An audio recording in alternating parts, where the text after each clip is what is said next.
शाही चाकरी सोडून शाबुदानाला जाऊन जे मी कसं सांगू पण ठरल्या प्रकाराप्रमाणे 4-2 दिवसात बादशाह वाजिंद्याकडून जर चलन आले नाही तर काय ते शिवाजीच्या पक्षाला जाऊन मिळेल तसंच ना मग त्यांची एवढी पर्वा कमी कशाला माझा सुद्धा तेच म्हणणं आहे त्याला एकदम झरबंद करून टाकलेलं काय वाईट आमचे गुलाम म्हणून चाकरी कसा करता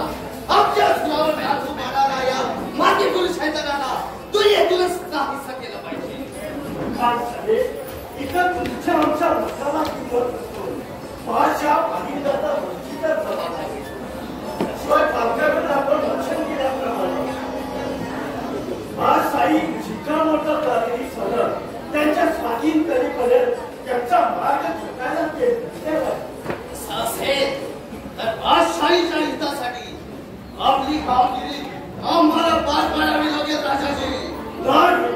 तो अधिकार माझा आहे त्या स्वारीचा पुढारी मीच आहे बादशाहीच्या दुश्मनाची दोस्ती राखून बादशाहीचा अपमान करणाऱ्या सरदाराचे हुकूम हात लेखात कधीही मानणार नाही एकदा विचार केल्याखेरी वेळी जवळ थोडा तर त्याचा भतीजा म्हणून जाऊन बसा नाही दुश्मनाची संधान बांधून संतगतीशी बेमान होणाऱ्या अधिकाऱ्याचे हुकूम मानायला हात लेखात आजच मग खरा माता नाही मुघल संतगतीच्या इब्रतीसाठी मी झटत असता जसं की शत्रू म्हणून मी झाडाने ब्लॅकिंग करणारी समोर उभे असले तरी हात एक लेखात त्यांच्याशी सुद्धा 2 हात करून आपला इमान राखील हे लक्षात ठेवा राजाजी तुम्ही खाल्ले आपल्याशी निबंधनावी करता समाजाचा प्रयत्न करा नाही हरगिज नाही हरगिज नाही मग थांबा ही तुझी जबान या समस्येला एका बंद करून टाकतो राजाजी काढून हे तो प्राप्त करणार काय एकलिंगी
श्वास